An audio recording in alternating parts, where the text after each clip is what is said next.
following news flash is brought to you by the Lone Star Lowdown, providing your daily bulletins for the commodities market. Today in history, news updates, and the inside scoop into the tides of the alternative.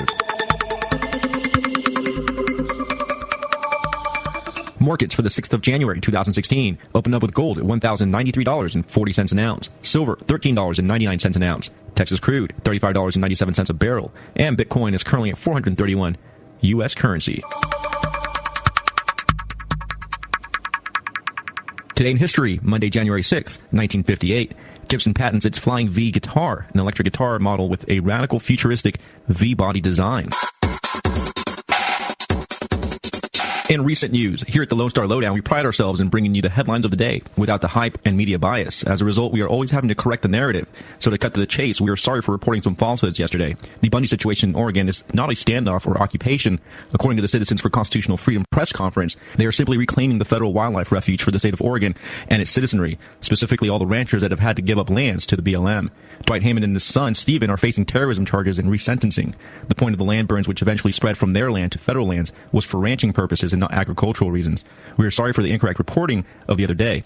Regardless of who drops the ball, the media or even ourselves, we're always here to correct and clarify. The TransCanada Corporation has filed a lawsuit in a U.S. federal court in Houston, Texas, stating that President Barack Obama's ban on the Keystone Pipeline supersedes his legitimate powers within the Constitution. Through a NAFTA claim, TransCanada is seeking to receive compensation for more than $15 billion in the expenditures and damages it has accumulated as a result of the permit ban. Governor Jerry Brown declared a state of emergency today, ordering California state agencies to move as rapidly as possible in fixing a gas leak which has been spewing 110,000 pounds of natural gas per hour since October of last year. This declaration comes after previous attempts to plug the leak of methane have failed. He stated that, quote, 7 state agencies are mobilized to protect public health, oversee Southern California's gas company's actions to stop the leak, track methane emissions, ensure worker safety, safeguard energy reliability, and address any other problems stemming from the leak. The Lone Star Lowdown is currently looking to fill some advertisement slots. So you have a product or a service you'd like to advertise with us, feel free to give us a call at 210-363-2257. This has been your Lowdown for January 6th, 2016.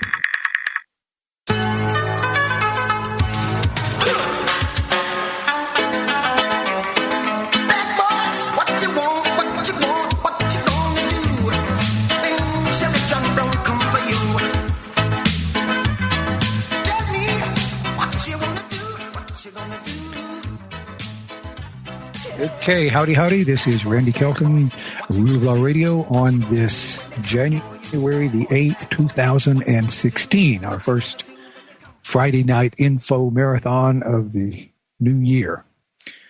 And I am going to start out this new year by taking us in a whole different direction. This is something that I have danced around for a number of years, but I haven't presented it directly because, frankly, I'm hoping I underestimated my listeners. This is something that I do, some tools that I use, some very powerful maneuvers that we can use to have profound effects on the people we're trying to influence, primarily in this case, the courts. What I'm going to talk about is, for at least these first couple segments, is not about the court system, but rather about the human animal. I have, my primary study has always been psychology, not law. Law was secondary. This issue of law is a soapbox that got kicked up under my feet. It was not one that I sought out.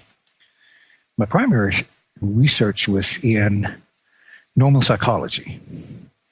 And normal psychology is very hard to study because there's very little work out there on normal psychology. There are lots of studies and lots of materials on abnormal psychology.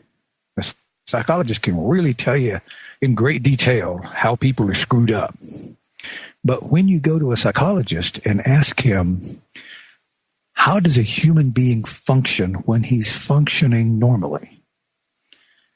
They don't have anything to talk to you about.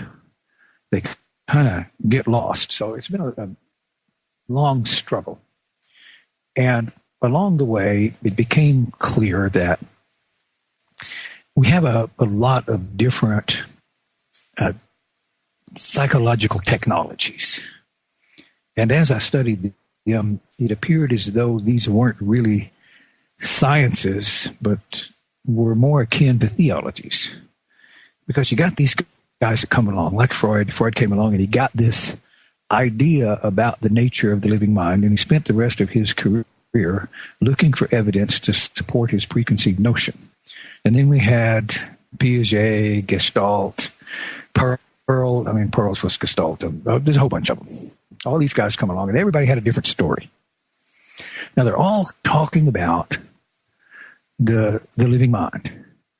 And essentially, the scientific evidence indicates that everybody essentially has the same living mind. And all these stories were dramatically different. It was, for someone trained as an engineer, that was disturbing and disheartening because I couldn't find any consistency. So I did this mental experiment of the type Einstein was known for, where he would do these mental experiments when he figured out the E equals mc squared. He imagined that he was sitting on a photon of light and did this mental experiment on how things would be affected around him. Well, my experiment was that I imagined that I was a alien zoologist sent down to a backwater corner of the galaxy to examine a high-functioning bipedal ape, Homo sapien, more specifically Cro-Magnon. This particular ape appeared on the planet about 200,000 years ago. As if in an instant, he just appeared. And in this experiment, I could not do experiments on the creature. I could only observe. So what can we tell about a human being from observation? And I went to work on that and put together a structural map, essentially a map of the living mind. It was complex, to be sure. I have it up on 3dmind.net, except I think the site is crashed at the moment. I will get that thing back up and working. But I have a structural model of the living mind. It starts out with the fact that we have a set of biological imperatives. For want of a better term, I call them instincts.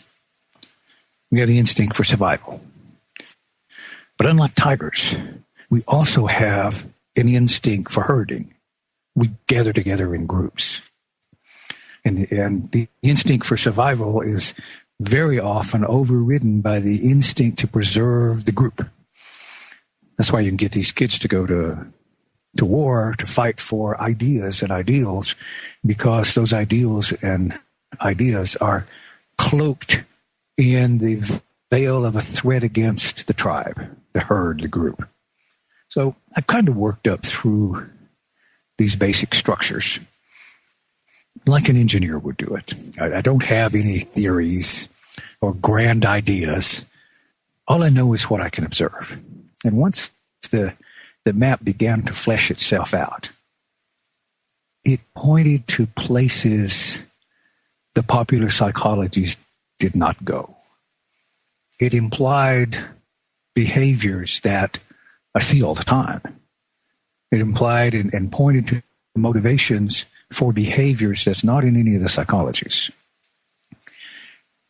And so in the process, I put together a story, a metaphor.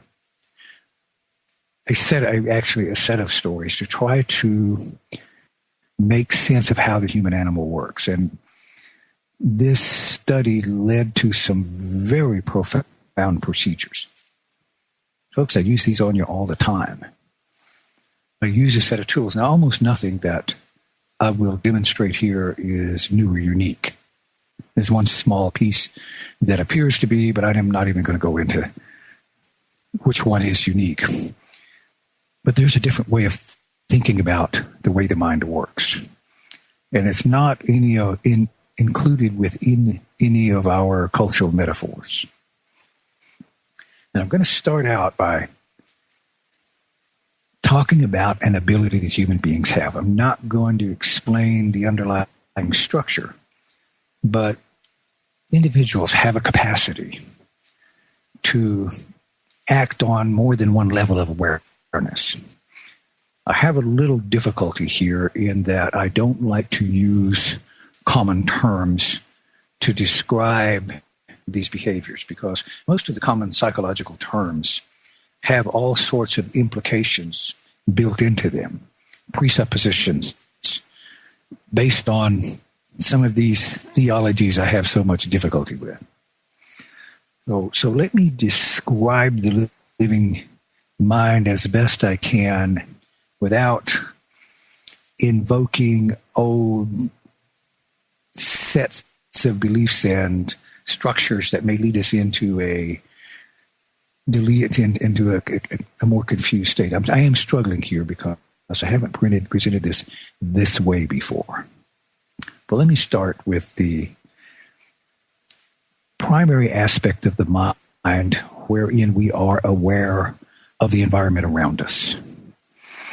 Now, I don't like calling this the conscious mind, because conscious, subconscious, all those terms, they drag up old belief systems that frankly really suck and have no real value.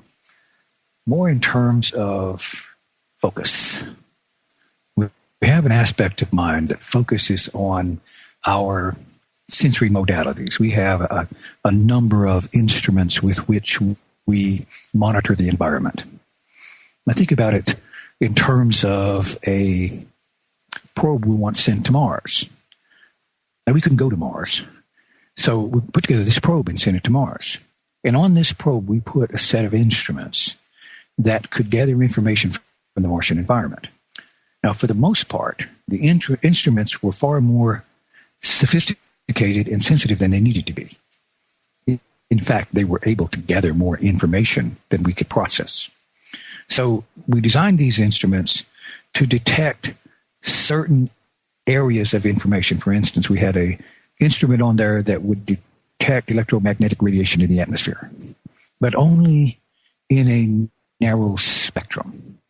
That spectrum we define as the visible light spectrum. We had another instrument that would detect compression waves in the atmosphere. That, again, was restricted to a range of frequencies. We had one that will detect chemical contamination in the atmosphere, temperature and pressure. We all know these as the five senses. So we sent this probe to Mars, and we have these scientists back here on Earth. And they have these notions and ideas about the nature of the Martian environment. So they sent this probe in, and it entered the atmosphere. If you were on the surface of Mars and you saw this object enter the atmosphere in what was clearly controlled flight, slow, settle to the ground, start popping covers off, moving arms around, you'd get the impression that it knows what it's doing. It did not have a clue. It merely followed instructions sent to it by a group of scientists several million miles away. They would come up with this theory about the nature of the Martian environment, and then they would send to this probe an experiment.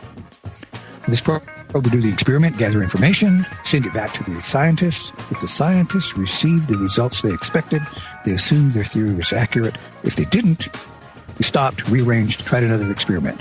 We'll be right back. We'll pick this up on the other side. Randy Kelton, Real Law Radio. We'll be right back. Now, you are listening to the Logos Radio Network. LogosRadioNetwork.com.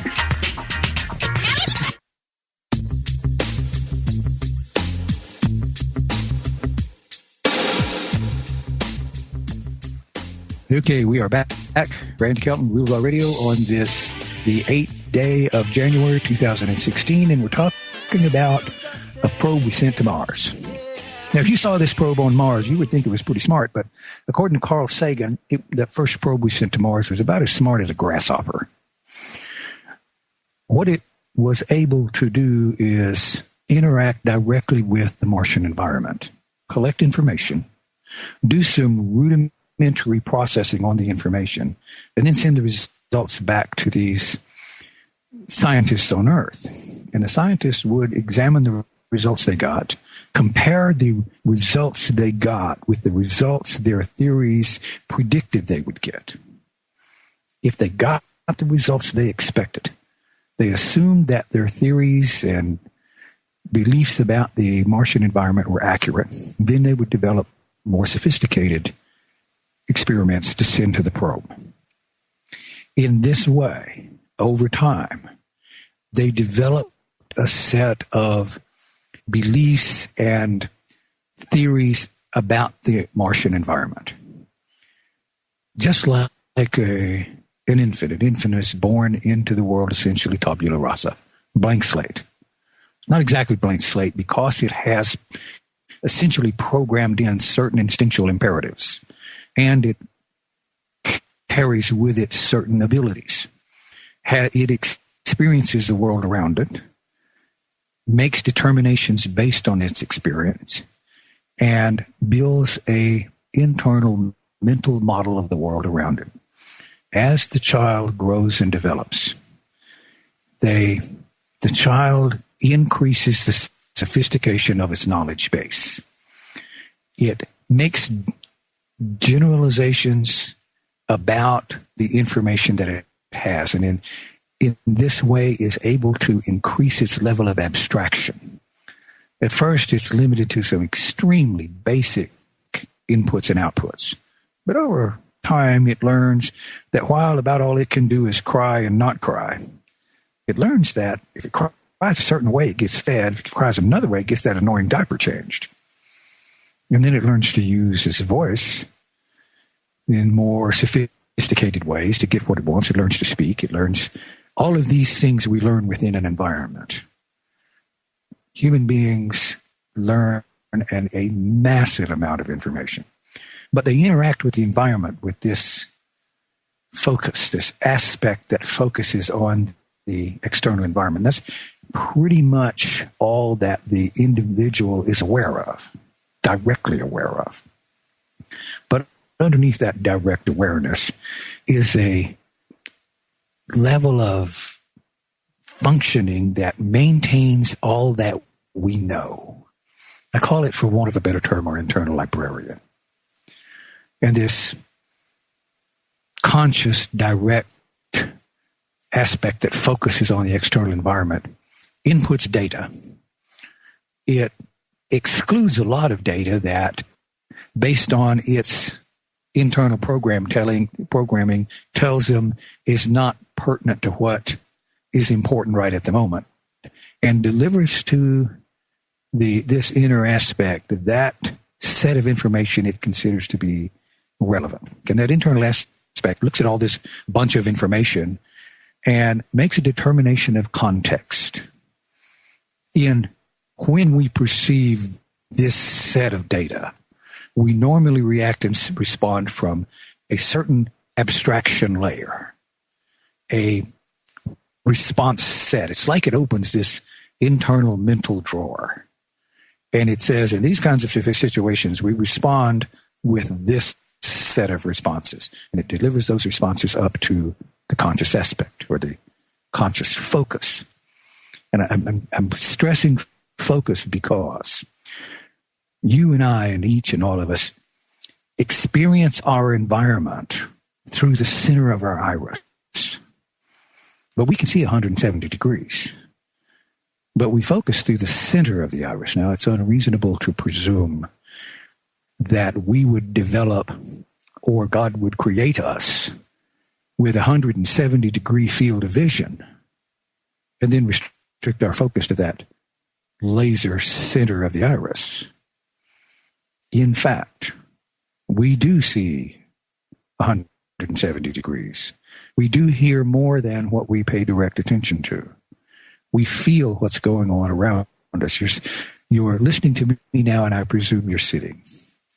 I presume you're wearing clothes. That may not be right, but for the most part, people will be wearing clothes. And you can, while you're listening to the sound of my voice, you can feel the pressure of your body pressing down on the chair you're sitting in. You can feel your clothes where they touch your skin. You're aware on some level of the temperature of the room around you, the level of light, the overall sound in the background. But you're not paying attention to that. And you're not going to pay attention to that unless this 170 degrees of awareness, this what I call a peripheral awareness, this part of your awareness is there and it's working. It's just not in focus. Unless it picks up a set of information that does not fit its expectation. So if you're sitting in this chair and you can feel the weight of your body against the chair, and all of a sudden you feel something that feels like a pin sticking into you, you're going to stop paying attention to me.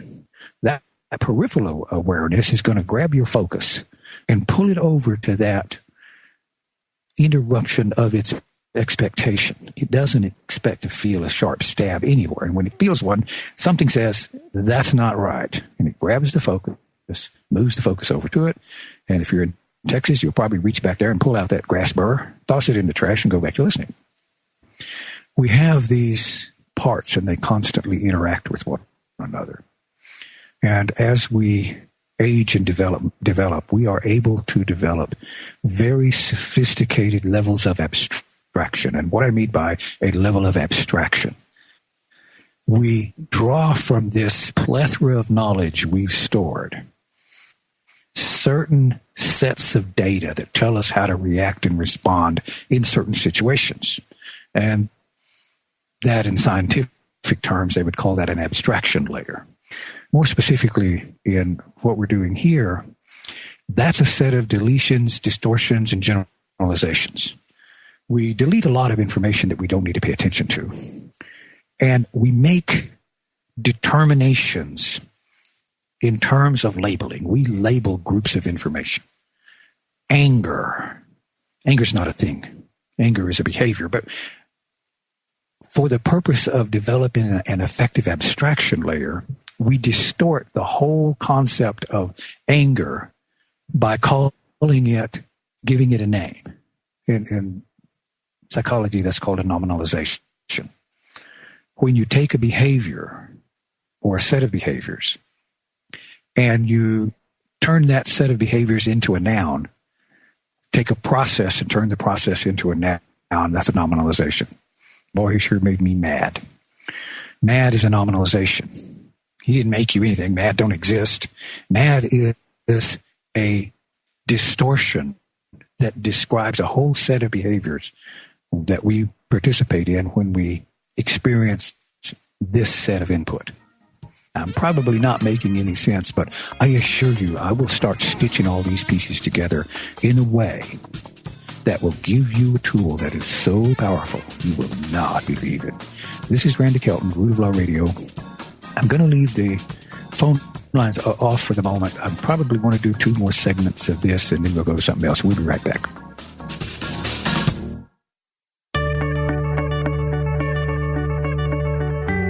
What's your dog's real age? If you put that question to pet owners, you're likely to get a wrong answer. I'm Dr. Catherine Albrecht, and in a moment, I'll tell you how to calculate a dog's equivalent human age. Privacy is under attack.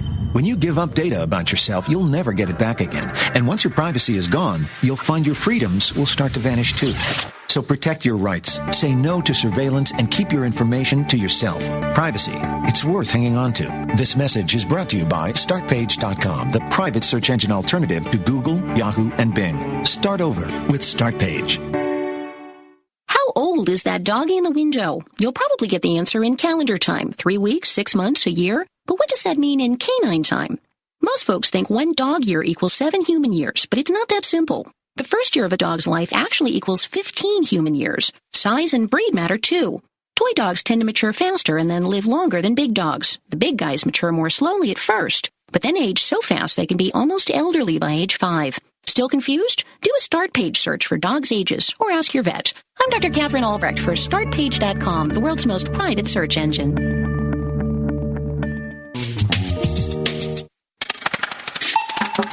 You're listening to the Logos Radio Network at logosradionetwork.com. Yeah, I got a warrant, and I'm going to serve them to the head government, them, prosecute them. Okay.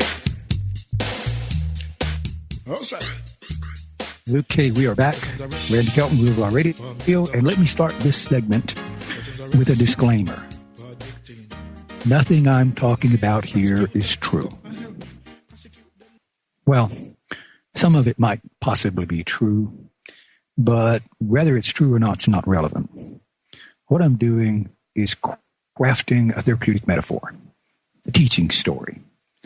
It is my purpose in this presentation to demonstrate a set of practices and procedures that will allow you to take direct, focused, conscious control of your behavior in a way that's never been available to you before. And whether or not the underlying structures are true, for the purposes of this presentation, it's all a theory, an idea, a structure, an abstraction layer. And in order to better focus that abstraction layer, there are two primary unstated presuppositions that most all human beings operate from. And it is the result of living inside ourselves and experiencing the world around us from the perspective of our conscious focus.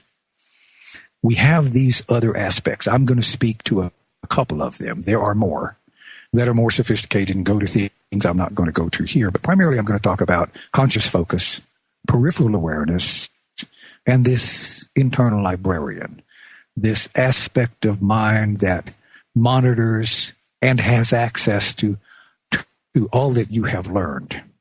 All these three aspects interact with one another all the time. But living inside yourself, you don't have direct access to the peripheral awareness. You have indirect access to it. You have very little direct access to the librarian. You have little access to it now, and I'll give you more access to it. The reason you have very little access to it is because of the way we've defined our experience. And one of the first definitions is, or considerations, is that the conscious aspect of the living mind is the dominant aspect.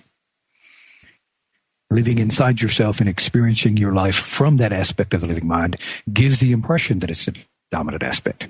I have a question. Have you ever driven a familiar route, thinking about something else, listening to music,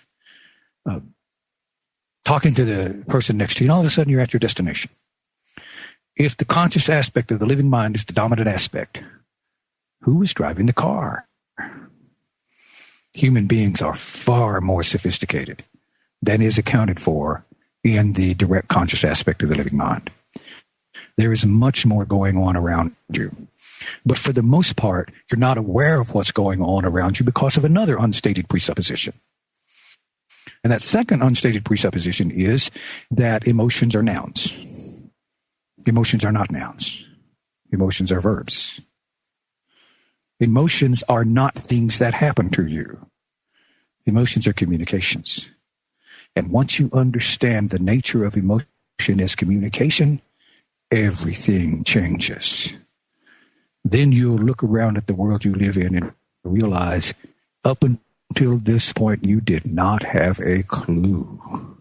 There is so much more going on around you that the cultural definition of your experience has been so stilted that it blinded you to this aspect of human interaction.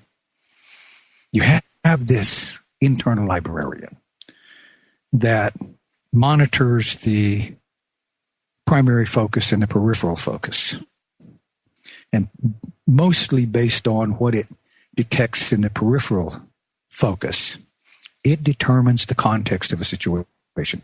The direct conscious aspect selects individual behaviors, but it does so from an abstraction layer, from a context.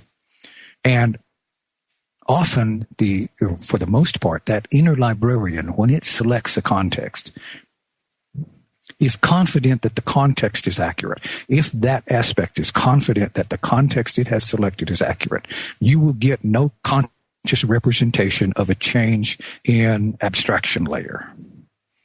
However, if it's not sure, it's going to tell you that it just changed abstraction layers. And the way it's going to tell you is with a feeling. See, this aspect of the living mind doesn't speak English. It doesn't speak at all. It feels. So if you're driving down the road and you perceive a object moving at 90 degrees to your location, but your peripheral awareness notices that that object appears to be fixed in position relative to you. And by its experience in the environment, that tells it when we reach one point up there, we're going to bang together. So this guy's going to hit that intersection the same time we do, and it's going to grab your primary focus, point it right at that object so that you can gather specific data, and that inner aspect is going to deliver up a set of responses, reactions and responses for you to have to keep you from smacking into that guy. Then if you look, if the conscious focus looks at it, makes a determination, oh, this road he's on is going to turn off, so he's not going to interfere with us at all, then that's released, that emotion goes away, and you go back to where you were. Like walking up a set of steps, holding a stack of books so you can't see your feet and talking to somebody next to you, and one step has a 1/4-inch sheet of plywood on it. So it's slightly different. Instead of 14 inches per step, it's 14 1/4. When your foot hits that step, your peripheral awareness is going to realize my foot did not hit that step where it was supposed to, and bam, it grabs your attention. Everything else is gone. What you were thinking about, who you were talking to, all that's gone. Your focus is precisely on that step. And once the conscious focus says, that's no big deal, then it switches right back to where it was. I hope all this is making sense, because it goes to something extremely powerful. We are constantly interacting with these other aspects of the living mind, but for the most part, they are out of awareness. Somebody walks in the room and they walk right up to you and step right on your ingrown toenail. And you get this feeling. Now, for most people, it will be a feeling of really angry. And the librarian delivers up all of those behaviors you're able to participate in, or you have learned to participate in when you're angry. Those behaviors that are appropriate for this particular context. Now, if your parents, when they were angry, were compassionate and understanding, you may have that in that drawer. But if they weren't, to the degree that you're not consciously aware of the context that has been activated and the limitations of that context, you don't know what you're doing. You're doing this little dance from a level outside conscious awareness, and you don't have a clue. Most of us participate in behaviors that consistently lead to negative outcomes. And we step away from the interchange and look back and we think, why on earth did I do that? But the next time the situation comes along, you do the same little dance. When we come back, we're going to talk about the rubber ball theory. We're going to talk about how to take control of the rest of your life. And I'm presenting this because I'm going to show you how to walk into a courtroom and take that judge and jerk him inside out. Randy Kelton, Root of Law Radio. I'll turn the phones on after this segment, maybe. Depends on how this goes. We'll be right back. Easy.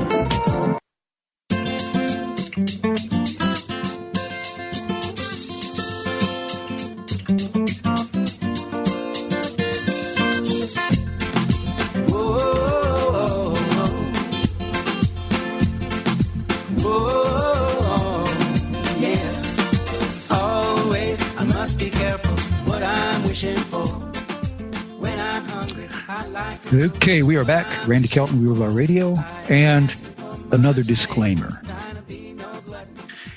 If I do my job right, and if you come away from this understanding the information I'm trying to present, you are likely to be subject to a realization. And the issue with realizations is they are forever. If I do my job right and you come away from this with a realization, you will never be the same again. You won't be able to experience life the way you once did. And I know I sound like I'm overselling this, but of all of the things I know, this is the most valuable thing I own. And it would thrill me to no end if I could give this away to everyone, because the world we live in would dramatically change. Now, that's enough background on the underlying structure for this. Now we're going to talk about the rubber ball theory. Everything is manipulation. You have to understand that human beings heard. And because we heard, well, more than because of that, human beings have a peculiar characteristic. We gauge our sanity by the reactions and responses of the people around us. Take a human being, put him in solitary confinement, he'll go wacko. He'll begin to do really bizarre things because he doesn't have any feedback. He's like these scientists on Earth sending these experiments to Mars, but they get back random results. They'll go wacko. So everything a person does, everything you say, everything you do can be thought of as a statement to the self about the self. Somewhere inside us, there's something that we tend to define as sentient. We don't know where that is yet, for all our scientific knowledge. We don't know how that occurs yet, but we know something inside here gives us the impression of sentience. And this sentient aspect, it's inside us. It can't see, feel, hear, touch, but it's got all these instruments it can use to monitor the environment. So everything it's doing is expressing its belief system on the environment, expressing its expectations on the environment. And it pays attention to how the environment responds. If the environment responds the way the system expects it to, then it assumes that its belief system is accurate. Now, this allows us to become extremely sophisticated. It also allows us to make our lives a living hell. Take the child who's been abused all his life. Take him out of the abusive environment and treat him the way he's always wanted and always wished for. You're going to have a problem. The reason you'll have a problem is you will not get in your life what you want or what you wish for. You will. The mind is not motivated that way. You will achieve in your life what you expect. If you expect to be treated harshly and abused constantly, you will create abuse. It's what we do. You take the child out of the abusive environment, treat him the way he's always wanted and always wished for, and wow, this is wonderful, it's great. But he don't know how to react and respond in this environment. And he's always waiting for the other foot to fall. And when it does fall, granted it's awful and horrible, but that he knows how to deal with.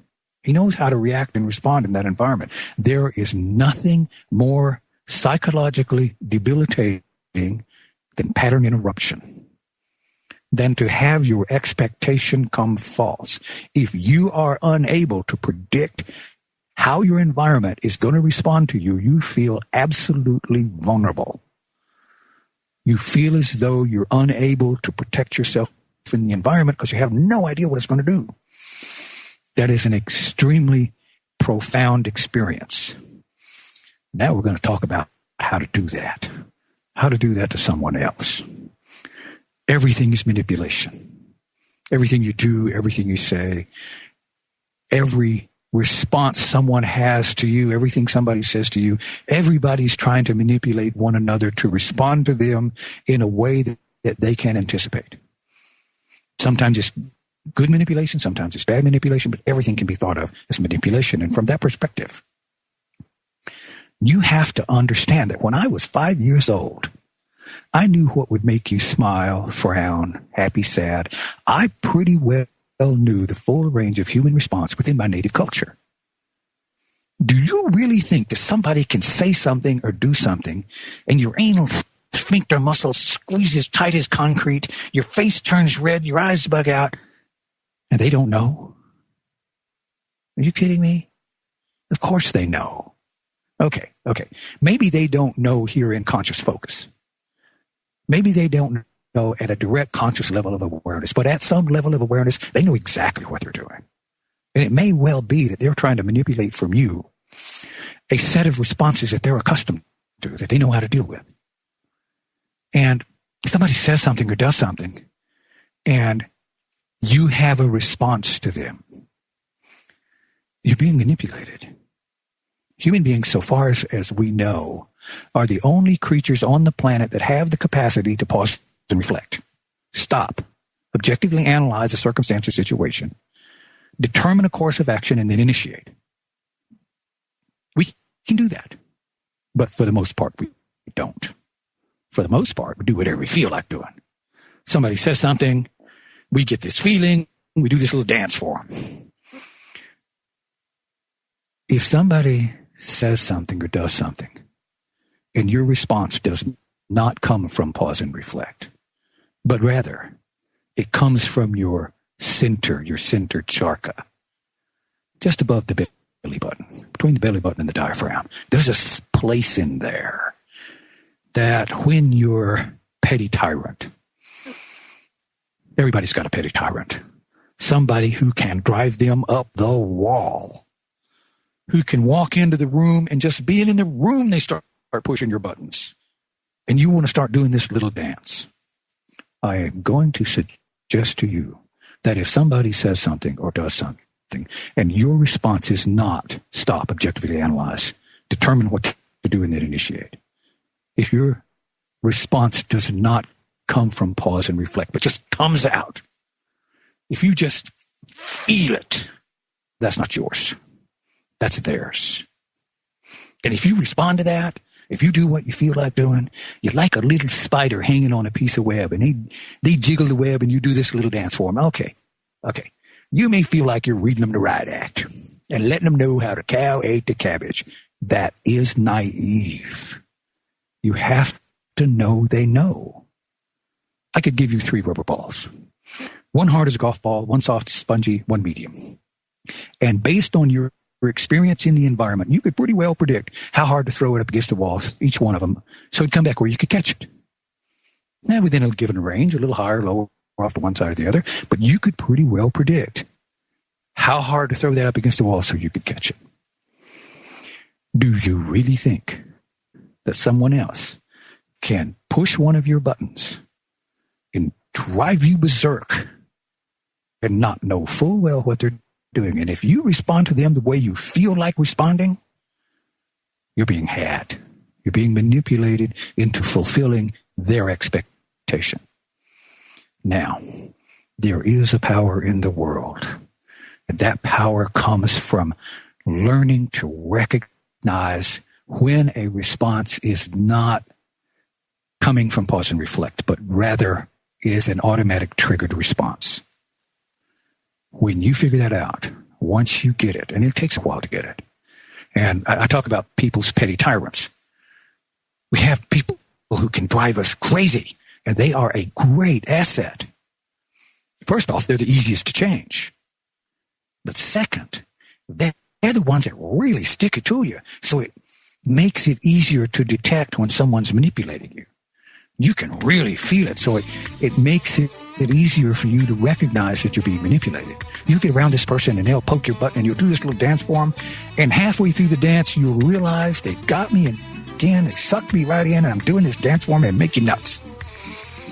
They'll come back the next day and do it again, and you'll realize it sooner. And then one day they'll walk in and poke one of your buttons, and you'll mentally reach out and catch it. Gotcha.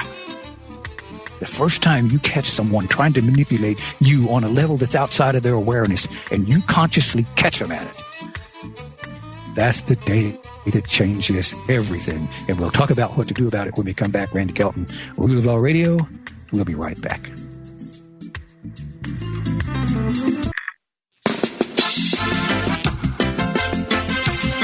It's all according to the will of the Almighty.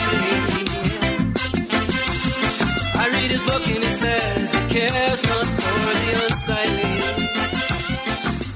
These warmongers hung by that term right. Okay, we are back. Randy Kelton, Rule of Law Radio. And we're talking about the rubber ball theory. If you have people within your sphere of influence who tend to have the capacity to really wind your clock, they will, for you in terms of this procedure, be a great advantage, because they will allow you to be able to interrupt a pattern that you have been using your whole life, but you've been using it, for the most part, outside of direct focus. You are reacting and responding to something that you're not consciously aware of. You're consciously aware of how you're acting, but you're not aware of how you got to that place. Now, use your petty tyrants to help you get more sensitive to when someone is pushing one of your buttons. It generally takes a while to develop the acuity to catch them before you initiate your response. Because the response is so automatic, and it's been so automatic for all your life, it's tough to catch it. But when you catch it that first time, the first time you catch them acting for the most part outside their awareness, because for the most part, people who elicit strong negative responses do not do so consciously and deliberately. They do it out of habit, out of learned procedures. And for the most part, they have no idea how miserable they're making you and themselves. People learn negative patterns. They run them outside of awareness. They make their lives miserable. They make the lives of people around them miserable, and they have no conscious clue as to what the heck is going on. Once you begin to recognize the pattern, not the content, the pattern, the first time you catch it, everything changes. Now, you caught it. What do you do? Well, first rule is, whatever you feel like doing, don't do it. Now, you may feel like you're reading the right act, but that's naive, because they can absolutely predict your first response behavior.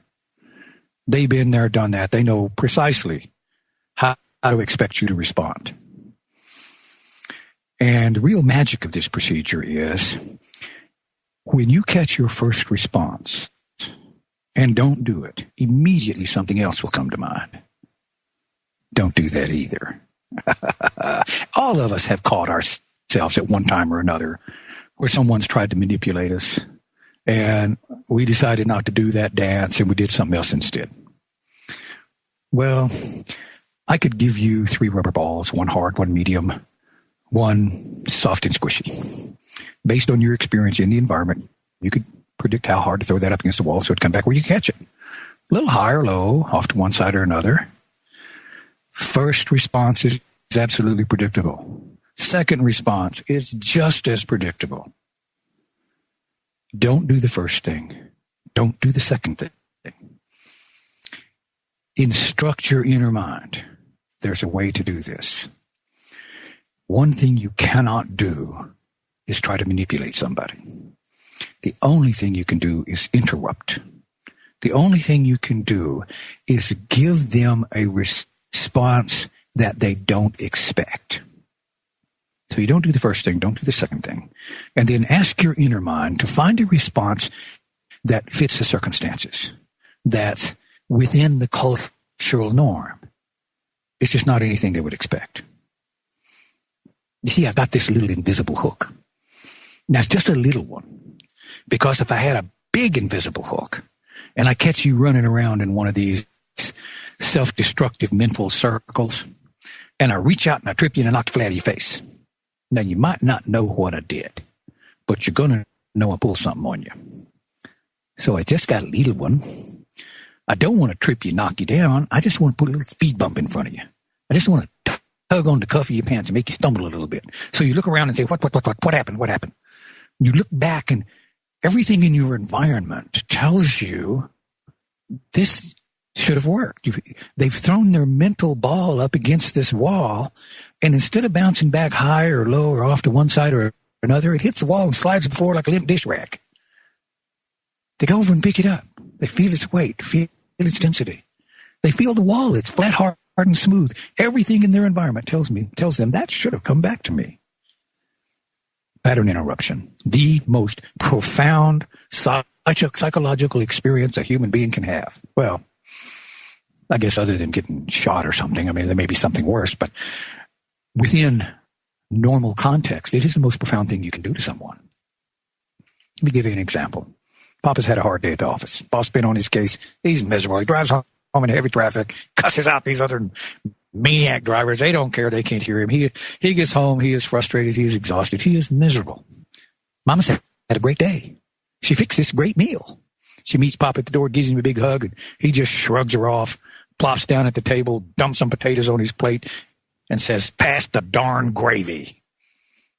Well, in this country, in this culture, what's Mama going to feel like doing with that gravy? Don't take a rocket scientist to figure that one out. And what if she bounces the gravy boat off his head? He says this, she says that, he says this. Been there, done that. She winds up in her bed crying. He winds up in his den sulking. But he gets to unload all of his stress and frustration. He gets to unload it on her. So in this case, Mama's had an especially good day. And she realizes if she bounces the gravy boat off his head, we're going to go through this routine we've been through 100 times. And it's going to wind up with a bad outcome. So she decides not to throw the gravy boat at him. So what does she do next? She realizes he's had a hard day. Oh, dear, have you had a hard day? What happens if she does that? He gets to unload on her. Dump all of his misery and junk on her. And she knows that's going to happen. She's had a really good day, and she don't want to hear all this stuff. So what she does instead is she pretends like he asked her real nice, "Will you please pass some of that delicious gravy?" And she responds to that instead. And she says, "Oh, here you go, dear." And she slides the gravy over. Well, now, he knows something's wrong with that. He's just not sure exactly what it is. Pattern interruption. He has called up one of these habit patterns that he probably learned from his father. A pattern that he has run essentially on automatic all his life. And all of a sudden it didn't work. He stopped in his tracks. So what does he do? He's thrown his mental ball up against her Mama's mental wall, and instead of bouncing back higher or lower off to one side or the other, it hit the wall and splashed and slid to the floor. He's going to walk over, pick it up, feel its weight, feel its density, feel the wall. It's flat, hard, and smooth. Everything tells me that thing should have come back to me. So what's he going to do? He's going to throw it again, but he's going to throw it harder. What did you do to this darn gravy? The first time you interrupt someone really clean, and by clean I mean all you want to do is interrupt them. Do not try to interrupt them in a way that will manipulate them into a certain kind of response. They will catch you every time. We have very acute senses for detecting direct manipulation. They'll catch you. So all you want to do is interrupt them, trip them, knock the struts out from under them, and give them no clue as to what went wrong. Then you step back, and what will happen is this automatic pattern they've been running all their lives that comes up and never has representation in conscious awareness. All of a sudden it didn't work. And the librarian says, "Holy mackerel, something is wrong here, guys." And it pushes that pattern up into the conscious awareness. So the conscious aspect can look at it and see what went wrong. People will make changes, profound life changes, so dramatic that they will literally get amnesia to these behaviors. When you first learn to use this procedure, people will make changes so profound it will scare you. However, the procedure is ultimately ethical. You can throw your mental ball up against my wall, and I can respond to you if I want to. And if you attempt to manipulate from me a positive and uplifting response, I'm going to give it to you if it's within my ability. But if you try to manipulate a negative response from me, I have a right to give you any response I want to. I don't owe it to you to fulfill your expectation. But I don't have a right to try to determine how you change your mind. That's your business. So all I'm going to do is interrupt you. Then I'm going to step back. And if I do it right, you will have no clue that I did something. You're just going to know this didn't work out well. Then you get to go in and find a solution that's congruent with your model of the world, that works well with other aspects of your existence. And that's where you get really profound change. When I come back, we're going to talk about people do opposites. Once you begin to be able to affect positive change in other people, there is an understanding we need to have so that we can be more careful in how we do this. Randy Kelton, Real Law Radio. After the next segment, I'll turn the phones on. We'll be right back.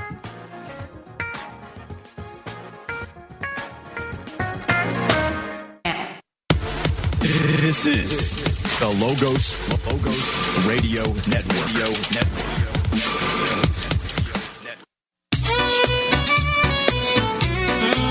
Ain't gonna blind me. Don't bore me. Okay, we are back. Randy Kelton, Real Law Radio. And when we left off, we were going to people do opposites. When we begin to be able to communicate on this secondary level, when we come to understand that the emotions that we feel are not really emotions, but they're that inner librarian poking you and saying, hey, this guy just did something that switches context, and this is the one I'm looking to bring up. Is this the right one?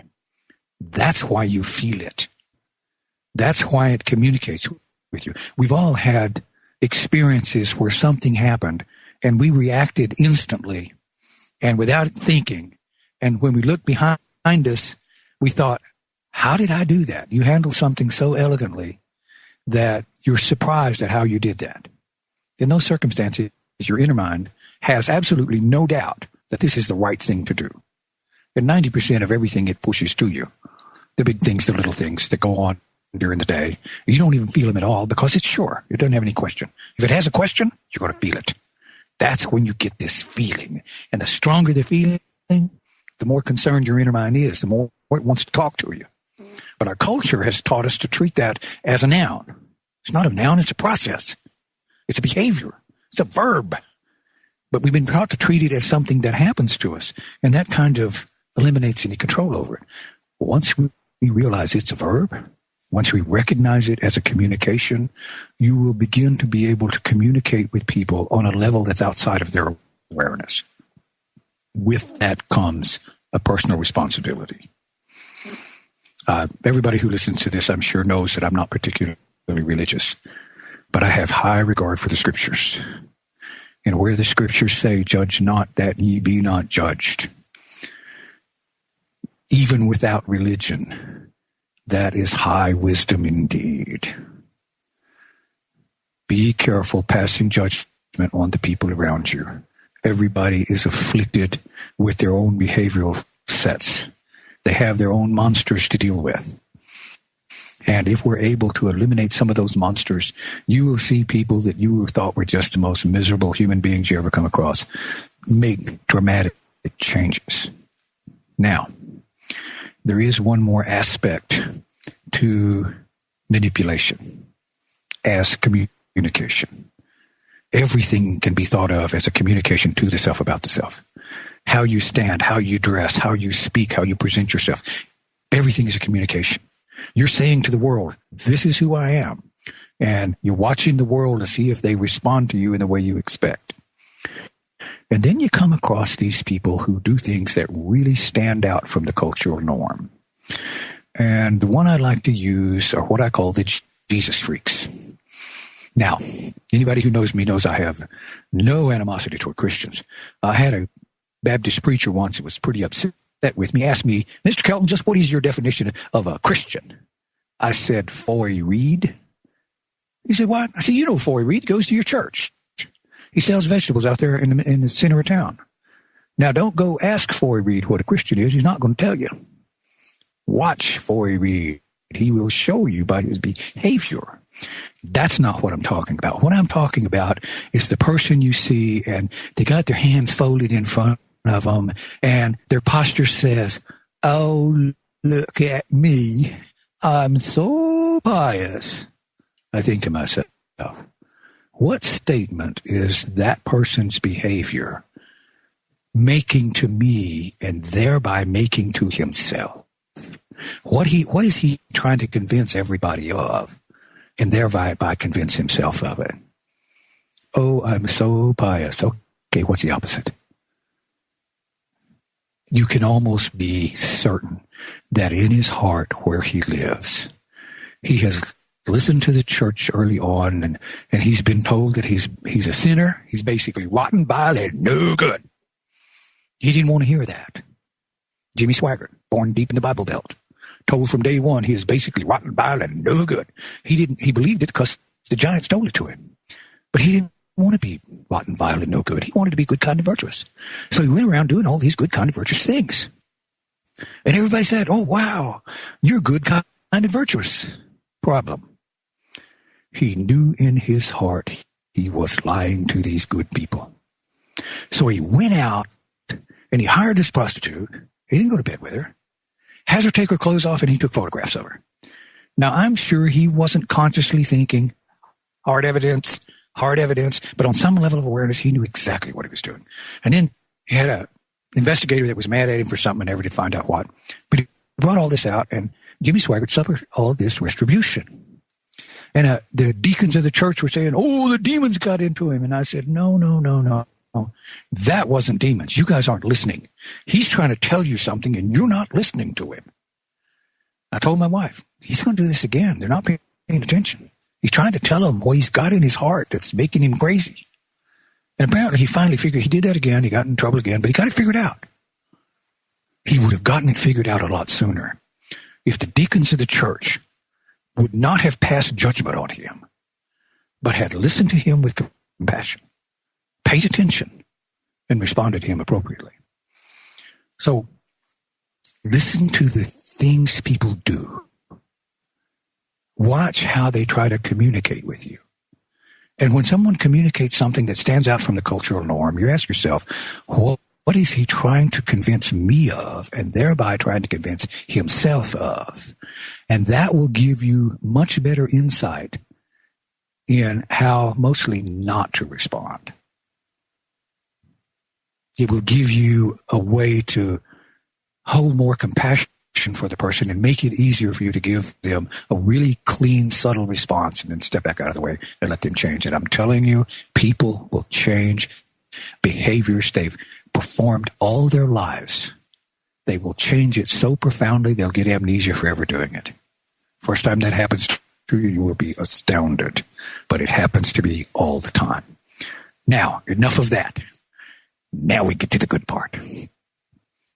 I'm sure a lot of you have heard me tell this story about Judge Hayes in Mansfield, where I went into his court and stood at the bar, and he finally looked up and said, "Can I help you?" And I told him, "Yes, Your Honor, my name's Randy Kelton, and I have a hearing deficiency."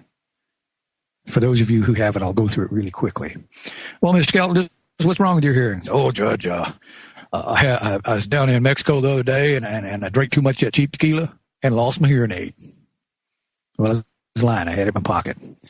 Well, Mr. Kelton, why are you telling me this? I said, Your Honor, do you have accommodation for the hearing impaired? No, Mr. Kelton, I do not. You got a sound system here where you turn it up. No, I will not.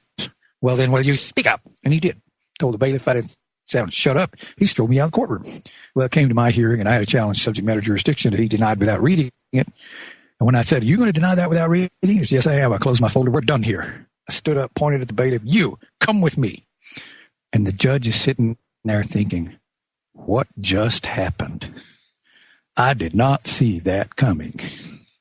So I go outside and I try to get the bailiff to arrest him. So what did I do? I just followed the steps. I set him up. I got him to initiate his aggressive action toward me, and I didn't give him the response he expected. I do this all the time. And if you hear my stories, now that you know the rubber ball theory, almost every time I tell one of these stories, that's buried in there. And we'll talk more about how to use it when we come back to change everything in the court system. We'll be right back.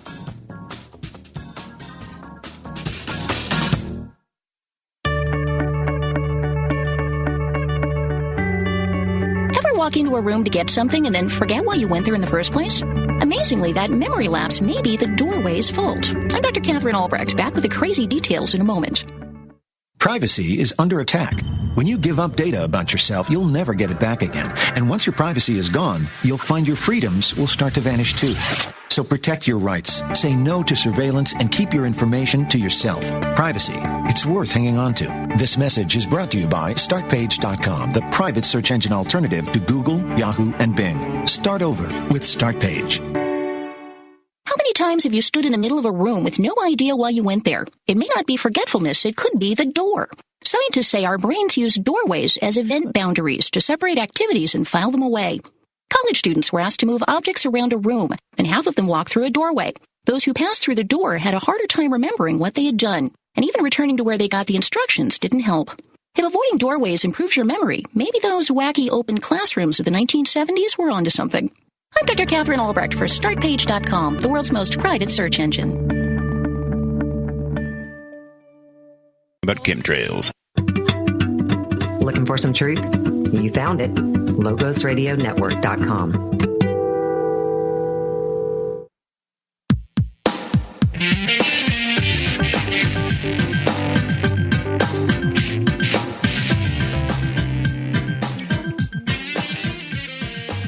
Okay, we are back. Randy Kelton, Ruvlar Radio, and I've turned the phones on. So if you have a question or comment, give me a call. I prefer questions on topic. If anybody has any on topic, I want to take those first, and then we'll go to anything you want to talk about. But I did want to talk a little bit more about this. It will generally take a while before you get sensitized enough so you can use this. And I suspect that most people listening were thinking that I've done that before. You know, this procedure grew out of this map of the living mind that I put together. And once I worked it out, I looked at it and I said, my granddaddy knows how to do that. What he doesn't know necessarily is specifically the steps that make it work, but he knows how to do that. I've seen my father do that. I think we've all done that at one time or another. And the purpose of this presentation was to make the steps to the process explicit so that we can use it consistently. When we go into court and we start paying attention to how the court is trying to manipulate you and start responding not with our first response or second response, everything will change. And it'll only take a couple of those experiences until your whole demeanor in the court will change. And I had to deliver this portion first, before I could get to some of the other tools I would like to teach.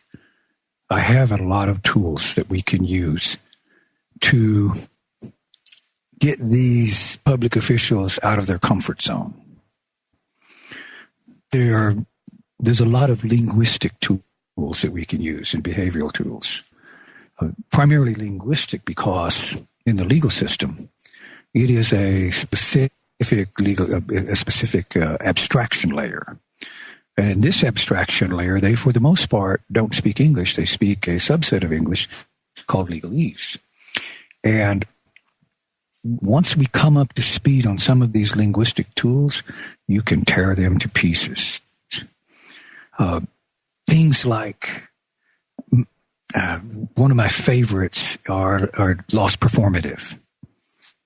A loss performative is where the prosecutor gets up there and he starts making statements about things that are so, but he hasn't explained those.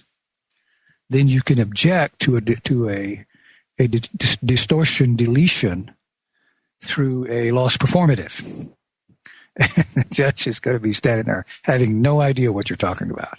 And we have the tools to explain it with.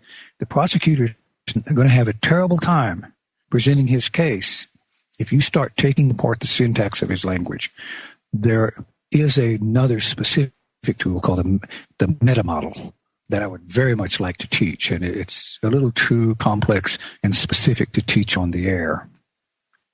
I use it on the air sometimes.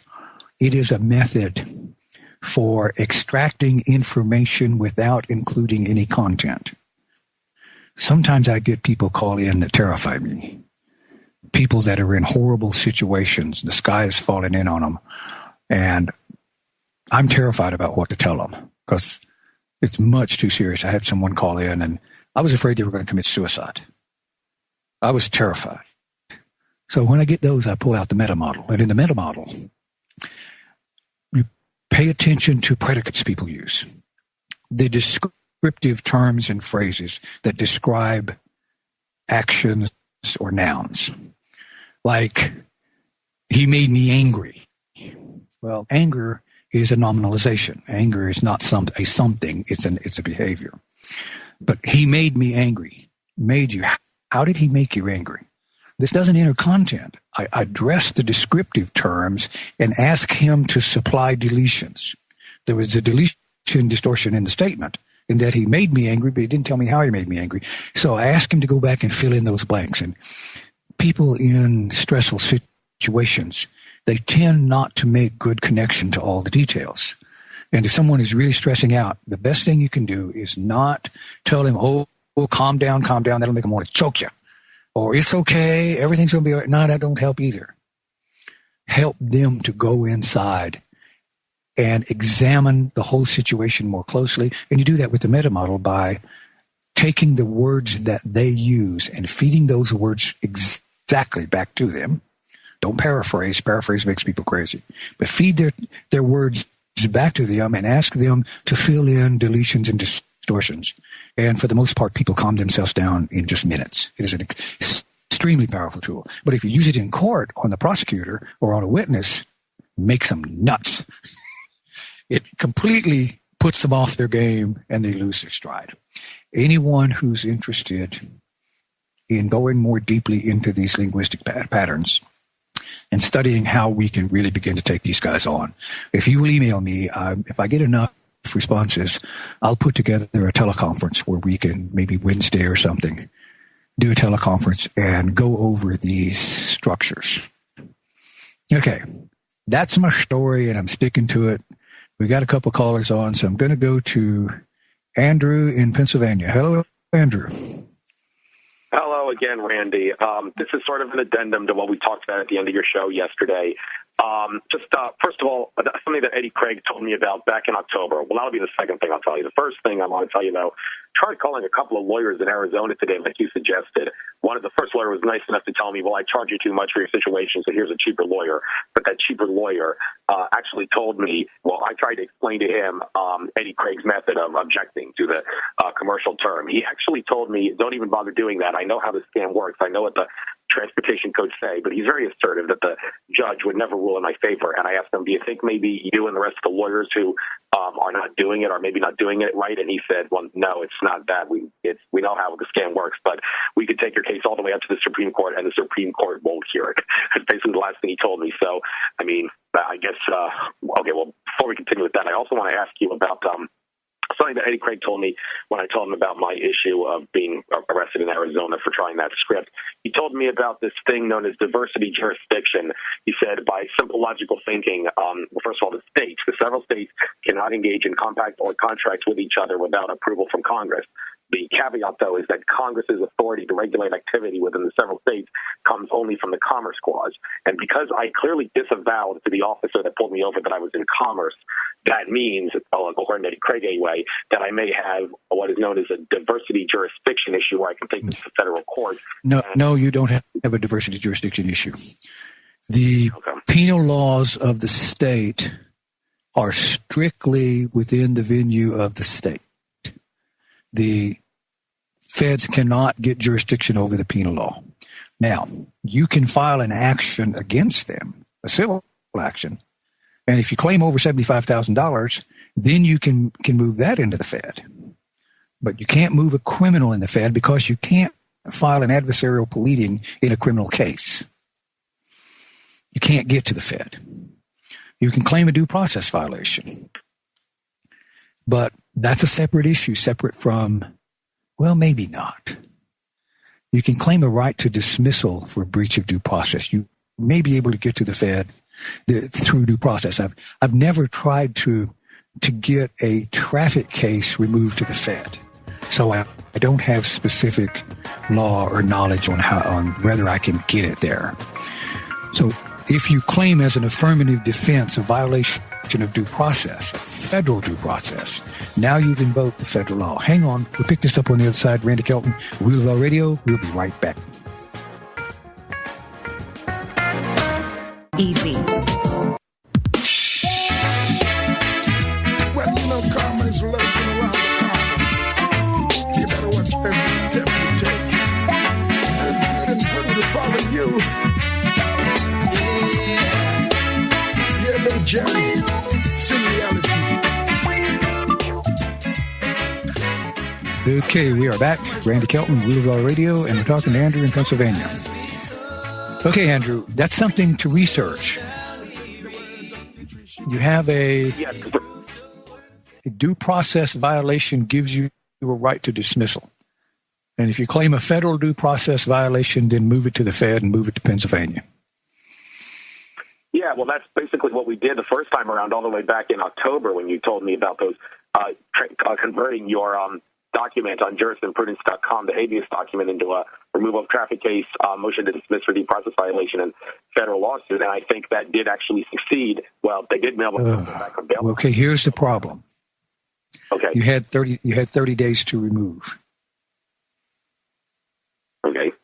Now, the way you may be able to get past that is to refile if you file my document, you've got all of the federal issues included. Yeah, I did convert them the way you told me to. I made sure that it fit the criteria. If you're going to remove, you would have had to have done it within 30 days of your answer. Okay, so I can't do that at this point. Well, right. I think our time is up. If you hadn't made one of these, if you can find a due process that you have not made yet, then file a new response or a motion moving for dismissal under federal due process. Then remove it. Might stick. Yes, I figured I would have to file completely new documents, totally disregarding the fact that I had and make a claim that wasn't in the original document. The problem is, if you use my habeas, I got everything in there. Yeah, I know I have to take out all the Texas stuff and leave in all the Arizona stuff. I don't mind reading through that whole entire thing just to make sure I can convert it into the proper wording for the types of documents I need to send in. That's what I did the last time. I may have missed a couple of things, but in general, I think it was pretty spot on. And, they did, like I said, refund my mother her bail money, and they're not actually charging me with failure to appear because I was supposed to appear in Arizona court like 2 days after I found those original documents in early October, and I didn't. And I made sure I got into the post office and got it stamped certified mail to prove that it was sending before. But, on this document they sent me 2 days ago, this notice, it's just the two original charges. There is no failure to appear, which leads me to wonder, are they just trying to retaliate against me for being a sovereign citizen? Like, they remembered me, and they're like, well, let's go after this guy again because he stood up for his rights, and we don't like that. That's making me wonder that's what they did after they dropped my original case. No, I doubt that they're retaliating because they just want to collect money.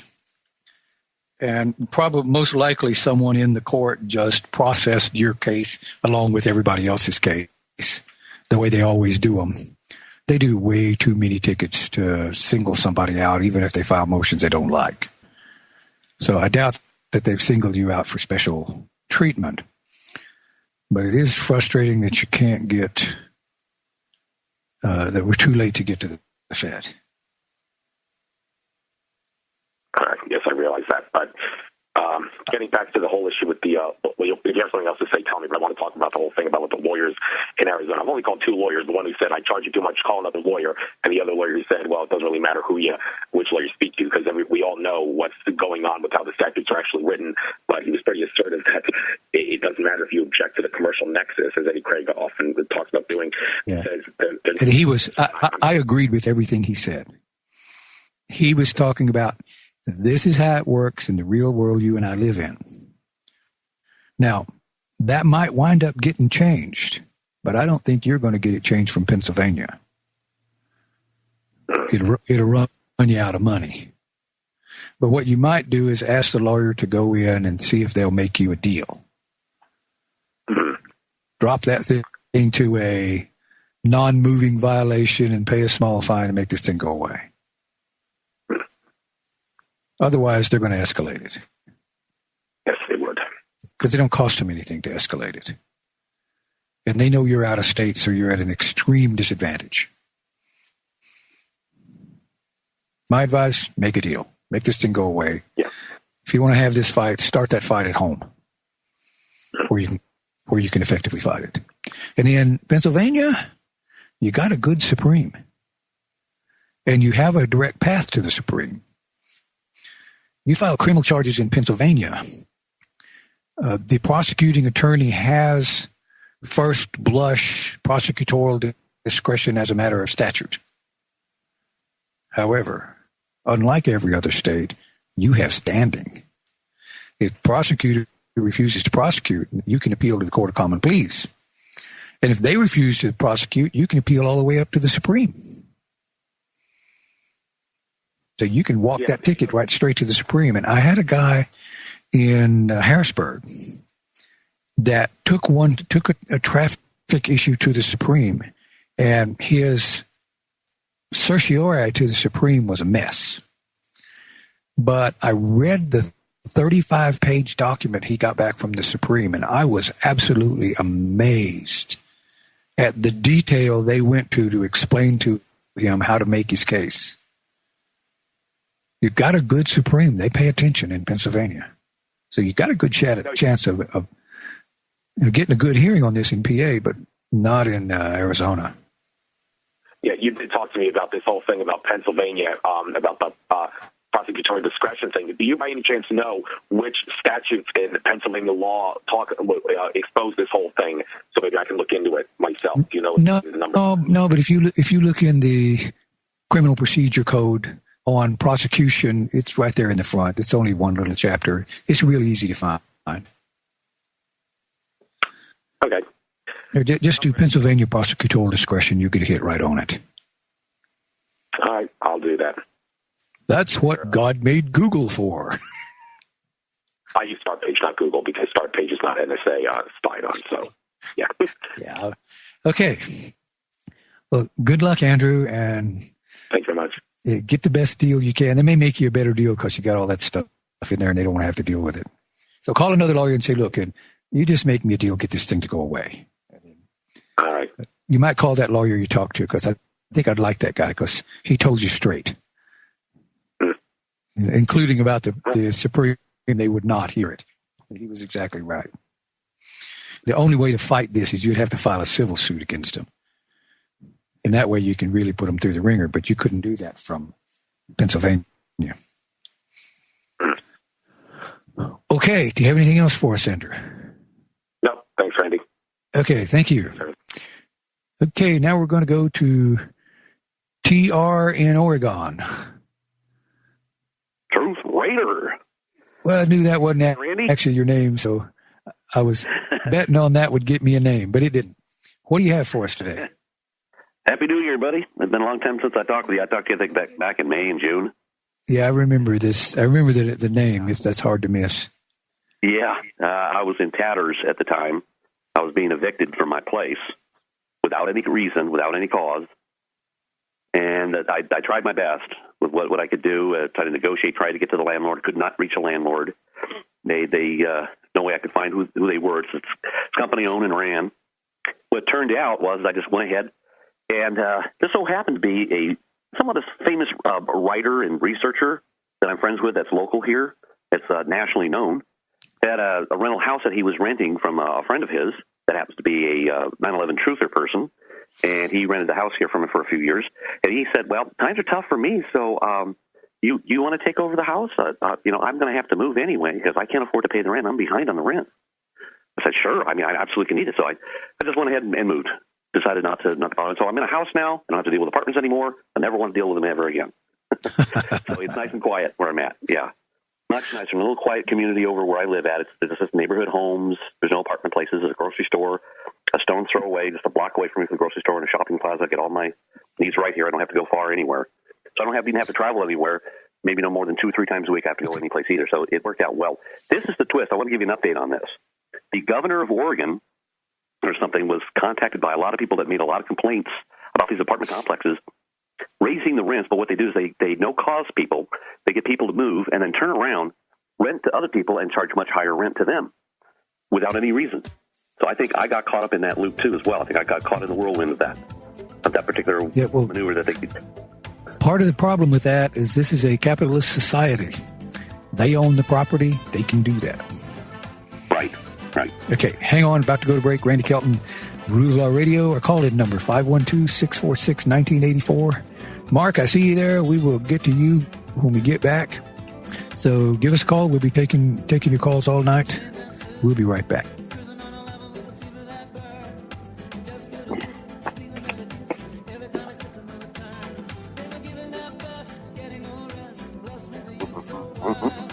Pretty cool. That's pretty good. That's awful. That's right.